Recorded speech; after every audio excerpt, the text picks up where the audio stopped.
Hey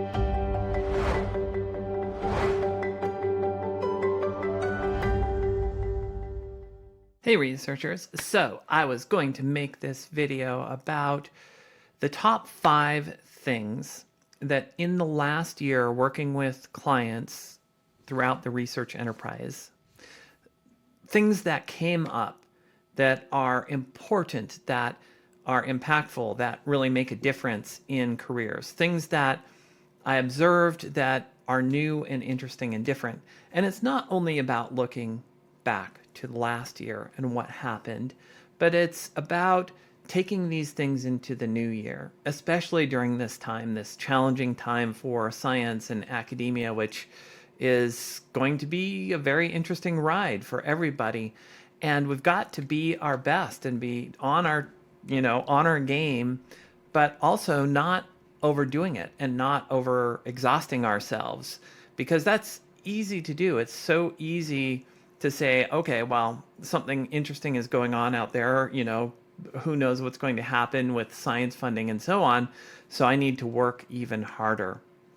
But that actually relates to one of the points, one of the 5 key things that came from last year that we'll talk about. So I'll go right into the list rather than belaboring the long, lengthy introduction to the video. I've been a bit sick again. I got some bug from one of my visiting family members over the break, and I'm not quite over it yet. But I'll do the best that I can today in talking about what are these key insights that you can take forward and use. One of those is imagining your science into being. Imagining your science into being. So I really wanted to talk about this term imagination. Imagination, I've been doing some writing on this recently, and I'll be sharing more about it in the future, but I think imagination in the domain of science and research gets short shrift. People talk about innovation, but innovation is actually the product of imagination. It's the product of imagination.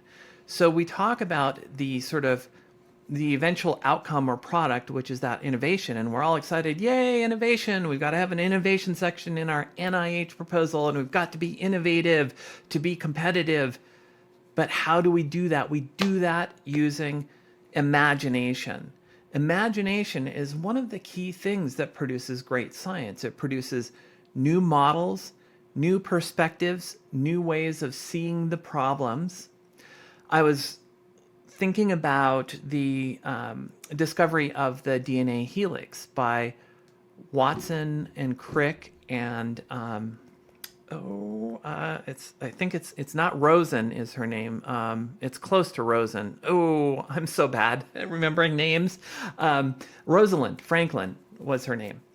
So the discovery of the helix, I went back, and if you can do this too, you can do a Google search and find the original image, the famous image that they based the structure of the helix upon.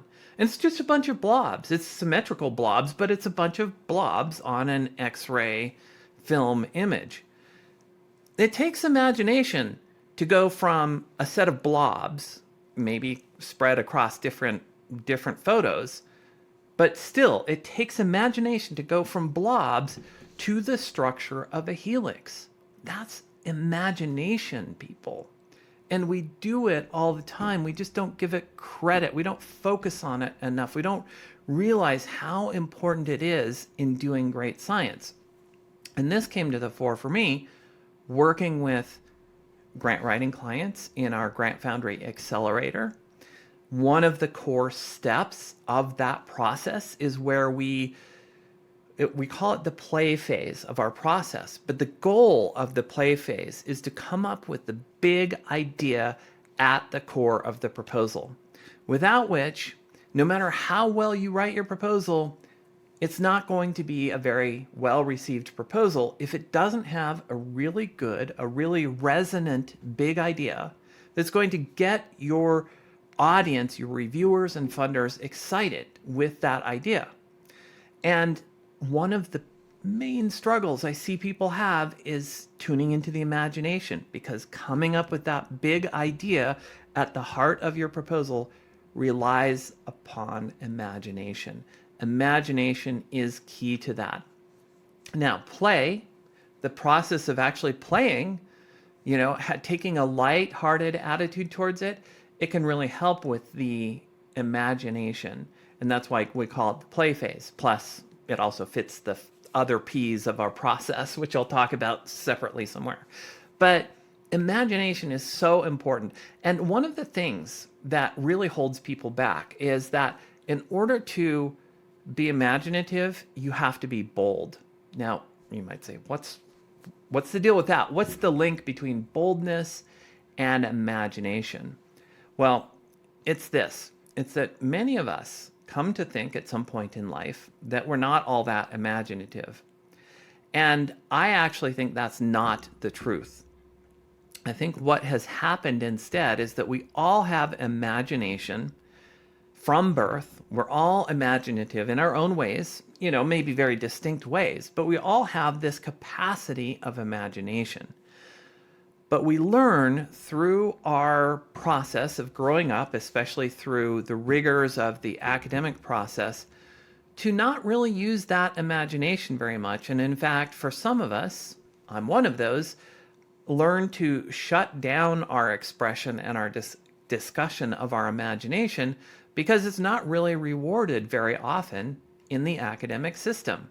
Getting the right answer that was the product of somebody else's imagination is what we get rewarded for, ironically. So somebody else figured something out using, in part, the data that they have plus their imagination to figure out, again, some principle or whatever.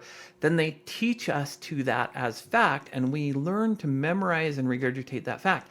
But if we, want to take our imagination and go say, well, what if, the next step is this, and we talk about what we think it might be, we get shut down.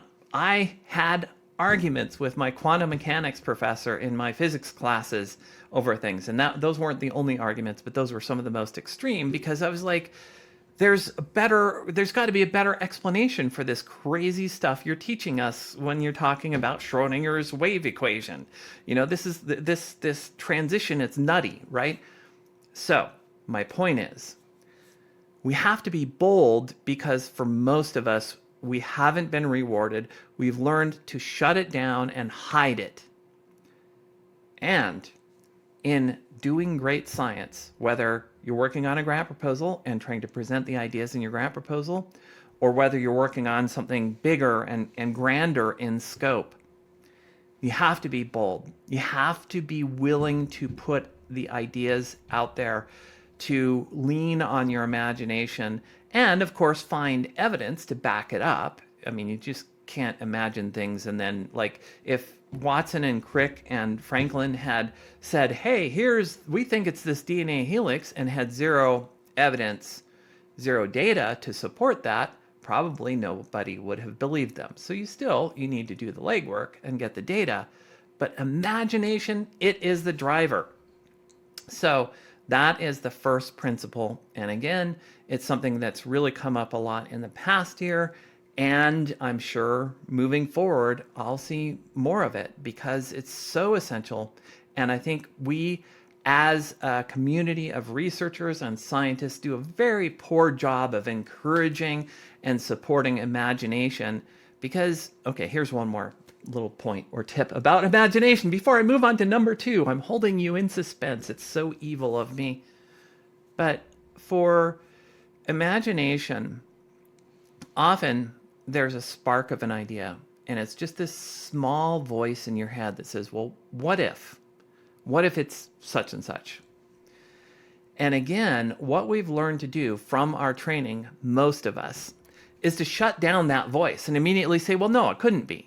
Somebody would have already figured that out, right?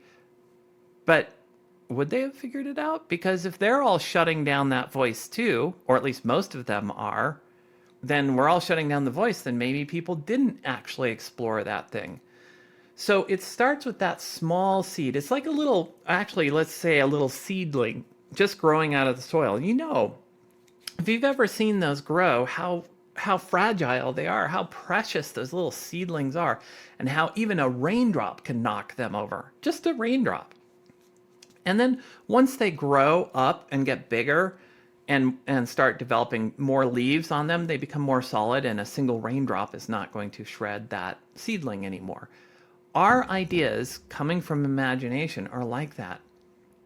Early on in that imagination, we're at high risk of the seedling being knocked over and us just giving up on it, both from our inner critic, but also if we share the idea with other people. I remember a time I shared an idea similar to what became next generation DNA sequencing. I shared an idea similar to that with somebody, I won't name names, and that person, who was somebody I respected, said, "No, I don't think that would work."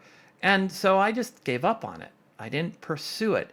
If I had pursued that, I could have been part of a major revolution in DNA sequencing from first gen to second gen sequencing. But again, I just, that seedling, by that feedback, it got shredded, gone.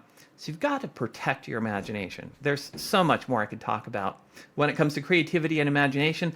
I'll save that for some future videos. So the second thing on our list to talk about is the power of systems and processes, and that includes for your creativity. Systems and processes. So when I was running my lab at UNC Chapel Hill, I didn't really have many systems and processes because I was pretty much, considered myself creative, this thinker, this whatever, and I would just I felt like having some kind of system where you had to do everything in this step-by-step way would shut down that creativity, especially when it came to like grant proposals and papers. But it turns out I was wrong. I was young. I was naive. I've learned through studying business the power of systems to keep people on track, to keep people clear on what they're doing, to make sure that everybody's on the same page. And if you think about a grant proposal or a paper in your lab, often those involve multiple people, not just a single person. Now, if it's a single person, a system could be overkill, although often following a system for yourself, it can actually help even if nobody else is involved. But especially if other people are involved, keeping people on the same page, keeping people moving, and knowing where you're at and knowing what needs to happen is the power of a system. And by a system, I really just mean a series of steps that you follow to create a predictable and repeatable result. And if I look back at what happened with my grant proposals, once I started figuring out how to actually get my grant proposals to land and to get great scores and things like that, is that I actually did develop a system. I started following the same kind of pattern because I said, well, that worked that time I did it that way, so I'm going to do the same kind of thing. So I would start the same amount of time in advance, which was usually about 6 months or so. I would start with a specific games page, start iterating a bit, at a certain point discuss it with people, and so on and so forth. And then at a later point, like bring in my team members and have them make contributions. So I had a sort of system, but I hadn't written it down anywhere. And what I've discovered in working again with people in the Grant Foundry Accelerator is that by having a system, well, I've noticed two things. One is it really helps people stay on track. And the people that follow the system that we work with get incredible results by the end. I mean, much faster and much more predictably than the people who don't. Like, I've worked with people on their grant proposals for going on 15 years now. And like what I've been seeing by having this clear system is amazing in terms of how quickly we get to a really clear and solid specific aims page for an NIH proposal. It's awesome. Now, I said there were two things. I said it works for the people who follow it, But I also see a tremendous amount of resistance because people get into a rush. People think, well, I've always just written it before, and written it out. And that may be the case, but the question is, has it always worked for you before? When you follow a system, it may seem kind of tedious. It's sort of like when you're baking a cake, or let's say a pie. And when in baking a pie, there's this weird thing called cutting the dough, which I learned at one point, and I'm like, why are we doing this? This seems like ridiculous to be spending all of this time. And when you're cutting the dough, basically you have a bunch of, semi-solid butter. It's not totally melted. It's not liquid butter, but it's not hard butter either. And you're like taking the flour and cutting these little granules of semi-melted butter into the flour to like distribute the butter correctly to form later, when it cooks, a flaky pie crust. Okay. So when I was doing that, when I was sitting there cutting this thing by hand, I was like, this seems like the most stupid thing ever, until I saw the result of not doing it one time. And the result of not doing it was having a crust that was just very solid, and it had no flakiness whatsoever. It was a horrible crust. So we need to follow the instructions. We need to follow a recipe. Like that is exactly a system. It's just a system that you follow to produce a predictable result. Now, again, you may, as I did, think that that's incompatible with creativity. But what I've discovered is that even for creative endeavors, you can still put a system in place that allows, at the appropriate points of that system, the ability, the flexibility for those creative inputs, like the imagination that I talked about earlier in this video. For a great grant proposal, you're going to have to bring in imagination, but you can still have a system to organize that process of imagination. And that combination is really powerful. And so I encourage you to take seriously this idea of a system. Like if you've ever experienced, let's say, if you're leading a lab, and if you've ever experienced a graduate student or somebody working for you that comes with a manuscript, and it's just like, you're like, okay, I guess I'm going to have to sort of rewrite this thing. Okay. And you're like frustrated, and you're picturing in your mind, you're imagining all of the rewriting you're going to have to do to get this into shape, or all the interactions or whatever. But if you have a system, like some people that I know had a sort of system of like, okay, for my papers, for my manuscripts, we always do 5 figures first. We get the figures laid out, and then we write the manuscript around that. That's a rudimentary, it's a system, but a rudimentary one. I am suggesting that for papers, you have a system. It's something that I did not have in my lab, but we do have, like in my business now, we have systems for things, including our work with clients on their grant proposals, and it works so much better. Systems are awesome. It takes a little while to set it up, and it takes some patience once you're in there using it and you're thinking, well, I got to rush, I've got to hurry, I've got to jump in and start doing the right. No, don't jump in and start doing it. Really, be like me, cutting the dough, doing the proper preparation beforehand, and you will get so much better results from your endeavors.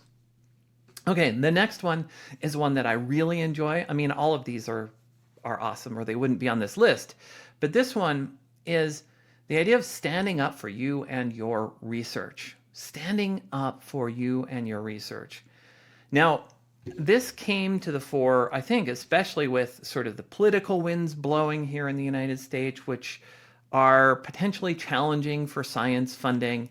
And just in general, I've been studying some of the data from places like Pew Research about the people's attitude towards science and researchers, and how that's not in the best place right now. And especially if you look at people's attitude towards academia and universities, that's really kind of in the toilet at the moment.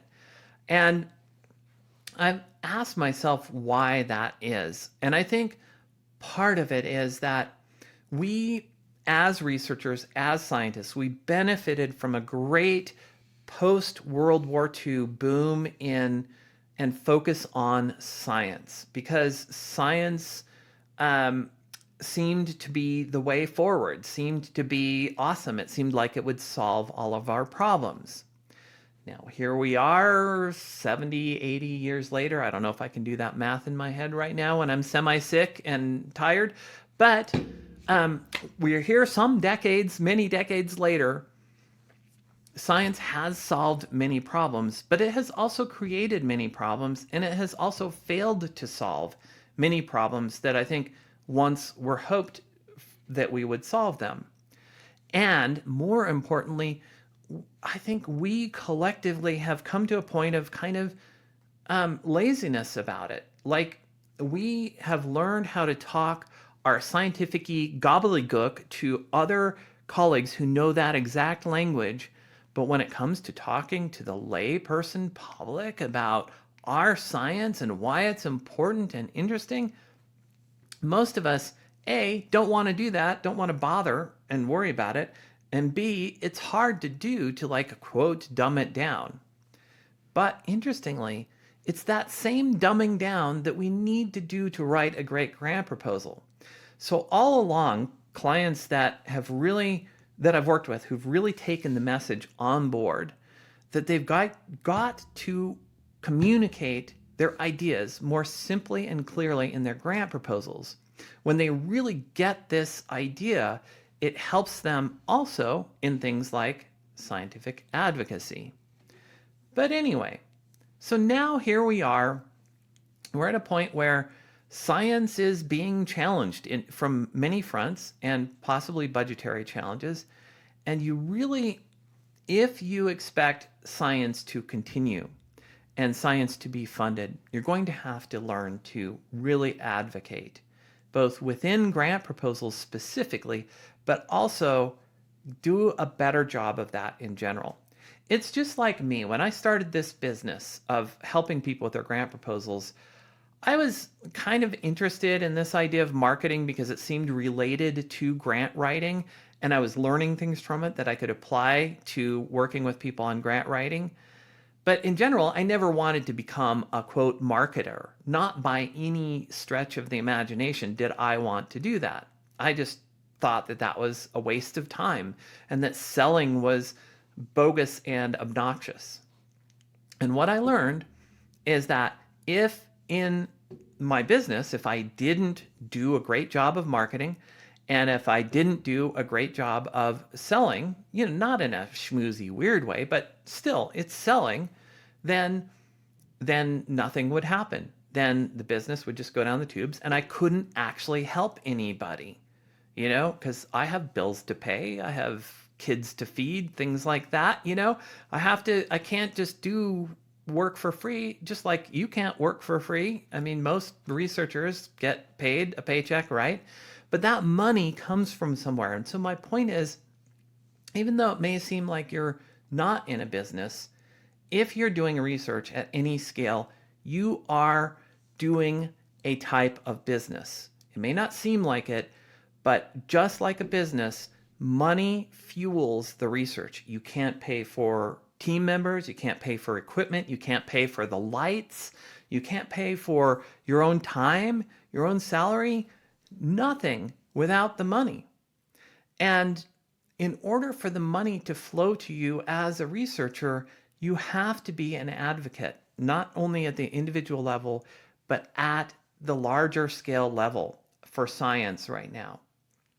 There's going to be a lot of questioning of the value of especially certain types of science.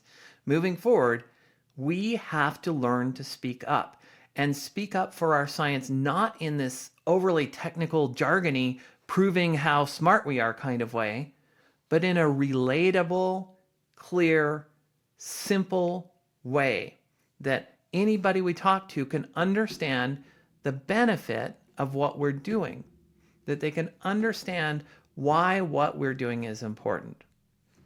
Now, there's so much more about advocacy, standing up for you and your research that I could talk about.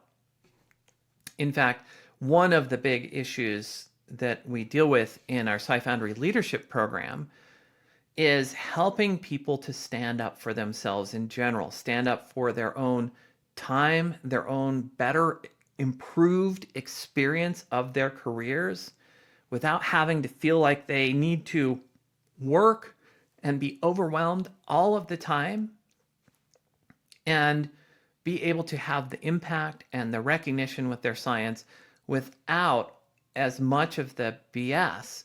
That also is a point of advocacy, advocating for yourself within a system, which it's kind of like if you're not advocating for yourself, people who don't do that struggle. And I know that because I struggled in areas that I wouldn't advocate properly for myself, my team, like space, having appropriate space at my university. I was not an effective advocate for that.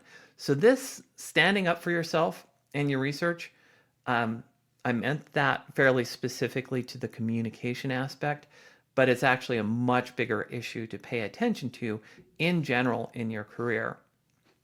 And it's important. If you want to have a decent, sustainable, long-term, fulfilling career, you have to learn this self-advocacy.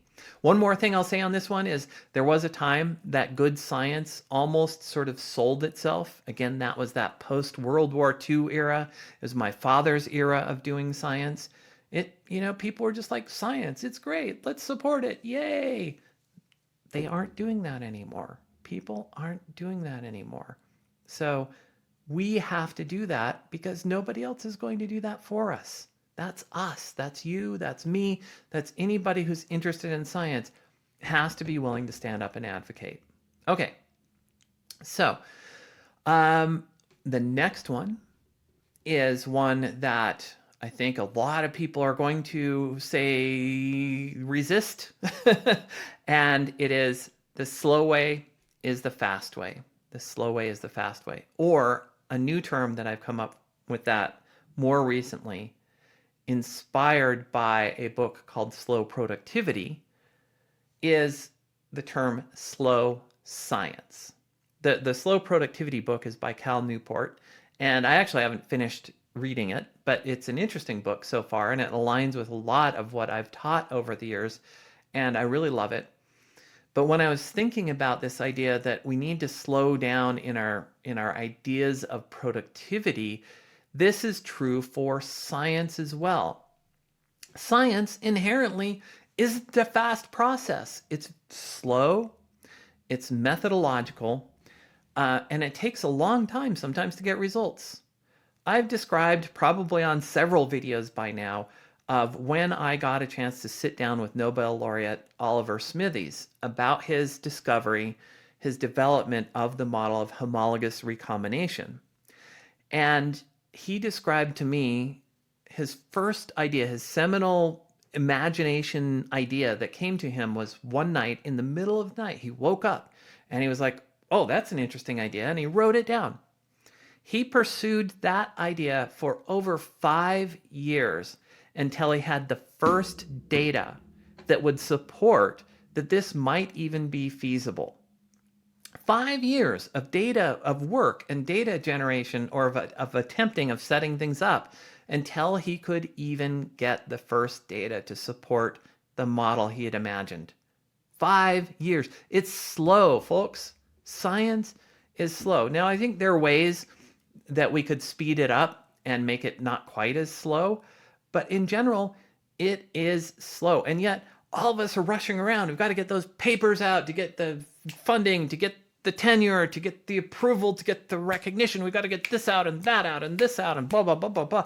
And this is the most common conversation that I have with clients who are, again, rushing yet another proposal out the door. And guess what? Every time I see that happen, I know that the odds of that proposal being funded are average or less, because that's what all of the average or less people do, is they rush proposals out the door in thinking that it's a lottery ticket. I get it. I understand. There's a lot of anxiety about it. There's a lot of pressure. You've got to submit. And I'm not one to say that you should wait forever to submit. Sometimes you do just have to submit and see, is this audience receptive to this idea?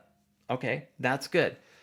But when you don't properly develop the idea and then develop the writing around that idea, then what the audience is seeing will just often confuse them and they don't even know what your idea is. Or maybe you weren't really actually as clear as you thought on the idea, which is the case with many, many, many clients that I work with. They're not quite as clear as they think they are on what is the real idea at the core of the proposal. And so we have to take our time. The quality comes through taking the time. I'm not talking about perfectionism, and I'm definitely not talking about procrastination, because a quality approach, the slow way, is to start your grant proposal 6 or 8 months ahead of time and then work on it regularly, taking it out at least once per week and looking at it and making some progress, like reading some paper, talking to a colleague, having some insight, and then putting it back away. So procrastination is not slow. Procrastination is actually fast, but it results in a slow output, if that makes any sense. Whereas when I use the word slow here, I'm talking about slow and steady progress towards that goal, progress towards clarity.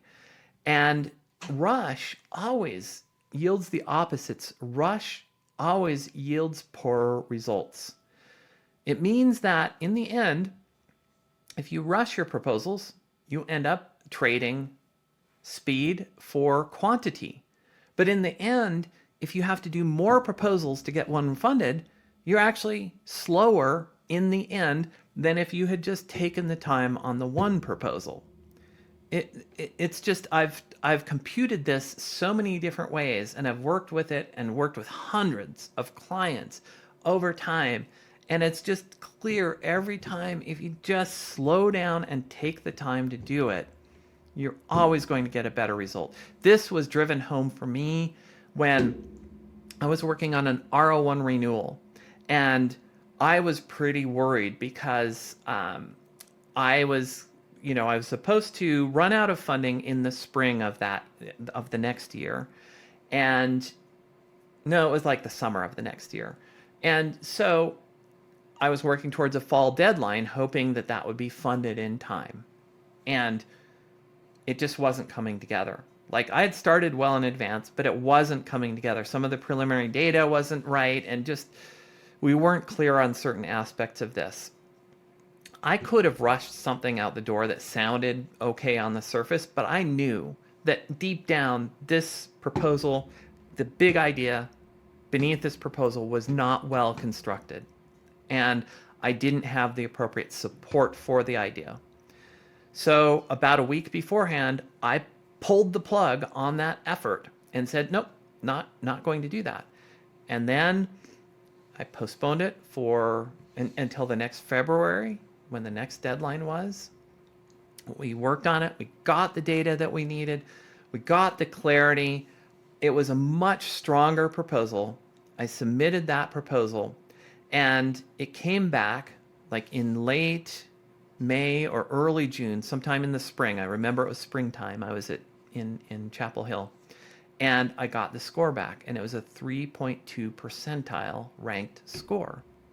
3.2 percentile on the first round of submission for a competitive renewal. That only happened because I had delayed. And so I was able to, my department, even though I had a few months of gap in funding because I had delayed, I had a 3.2 percentile scored R1. They knew this was going to get paid out at some point. So they were like, no problem in having some bridge funding between there, right? So I learned very much that works. Taking your time works. So it's spreading out your thinking. It's not procrastination or perfection, but it's taking time to visit, revisit, and clarify. And that's what the best proposals really have. And that's what the best science has. It's same thing in grants as in science. We've got to revisit, try it again, look at it from a different angle, look at it a different day, talk to people about it. That's how great science gets done, folks. And that doesn't happen in a rush. It doesn't happen in a rush. It's not like in the movies. In the movies, they got to compress it all into like a few seconds of that scene so that you don't get bored like you might be from my video right now. Well, hopefully not. But, so let's do slow science. Okay, I'll move on to the next one so that you don't leave. And the next one is the last one for the year is skills, not book learning.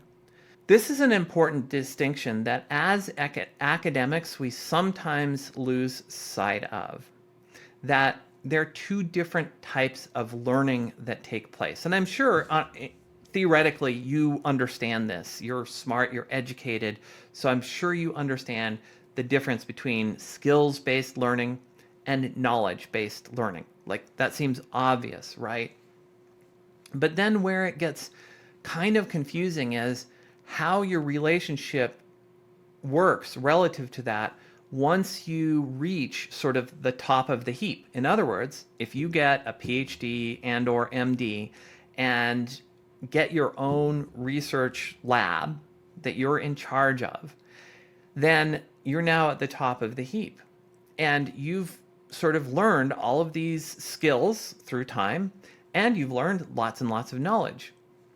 And what I see people doing at that point, when it comes to things like leadership and grant writing and financial management of their labs and so on and so forth, that they think that those are things that should just be acquired, that those are just knowledge-based things. It's like the skill of me playing guitar. Oh, whoops. Ooh, I almost broke it. Playing guitar. I've been learning this for years and years and years, and someday maybe I'll be able to play something halfway reasonable. And it's a skill, and it takes time, and it takes practice, and I don't practice nearly enough, or I'd probably be much better than I am. And that's what grant writing is too. It's a skill of knowing how to shape the ideas and shape the words into layers around the ideas to express this in a way that your audience is most likely to get and understand and say, wow, that's pretty cool. That is a finely nuanced skill that takes time. But that's not the only one. Like managing people is a skill that I thought, I was at UNC with my funding, and so I had a big lab. I had 16 people at one point that were underneath my supervision. And I really, honestly, had no idea what I was doing. And it showed. There were all sorts of problems and chaos and things because I had read some books, but that wasn't enough to know in practice. Like if this person comes to me with this problem or this issue, or if I'm seeing that happening, how I respond in that moment, that's a skill. That's not just a knowledge thing. So it's really important to distinguish between things that are knowledge-based that you need to learn, like for whatever research you're doing, you probably need to keep up with the literature, and those are knowledge-based things that you need to do. You can go to a workshop in that area and watch talks and learn a bunch of facts and incorporate them quickly into your mind and take them forward into your research, into your knowledge base. That's awesome. But with the skills, it doesn't happen in that same way. It just doesn't. Skills are months to years, not days, to learn them. And understanding that even if you're at the top of the heap with your PhD and MD and having done a postdoc and having done maybe years to get tenure, whatever, that still you're not going to be just automatically great at these things. I mean, there are a few people who are more naturally gifted at some of those things, but for most of us, it's years and years of developing those skills. And often that requires mentoring in the process of developing those skills. That mentoring helps you bring perspective to how to deal with certain situations and how to do things appropriately and not, what's inappropriate in, let's say, a grant proposal, or what's appropriate or inappropriate in terms of managing. I mean, so having that feedback can improve that skills development. That's why I go to guitar lessons every week, is to get that feedback on what I'm doing, not just to try to practice and, watch some person on the internet play and see if I can do that. I mean, I'm sure that's good too, but that, with guitar, the difference between guitar and grants or guitar and management is that guitar, if I make a few bad notes, I'll hear it and say, oh, well, I need to do something different. Like, how can I make that sound better right away? If you make a big management mistake, it can cost you, a year or two of struggles and turmoil in your lab and difficulties with people. If you make subtle mistakes on your grant proposals, you can wait 4 to 6 months to get the result from your grant proposal. And then which thing was it that you did that actually caused the problem of rejection, right? It's not that immediate feedback. That's what mentors are for, and how mentors really help you improve that skills development. So again, key point is to do skills, not book learning, to focus on skills and developing those skills, and to take that seriously, to not just think that, now you're at the top of the heap, you're all done, you've got it all figured out. No, nobody does.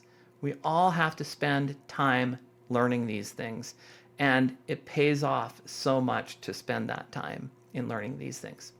All right, so just to recap, the top 5 is: number 1, imagining your science into being, spending that time and giving imagination the credit that it needs.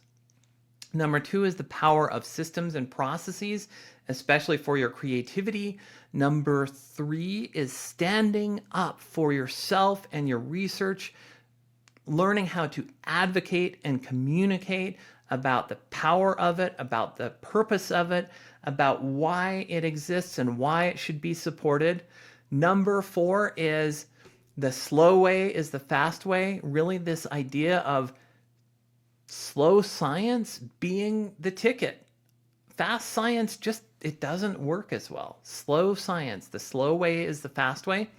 And the last thing, number 5, is skills, not book learning. Really understanding the skills that you need to develop to be a great leader of your research endeavor, to help the research move forward and have impact without causing you to be stressed out, because that's ultimately the greatest goal, is to go out and have a great research career, have a lot of impact, get lots of cool stuff done, and have it be pretty chill and fun at the same time. I know that may sound unrealistic, but it is possible. It is possible. I'll leave you with that message. I look forward to seeing you soon. And if you're looking for help, you can visit us at scifoundry.com, SCIFOUNDRY.com. And we have resources and information there about some of the programs that we offer. I'll talk to you later.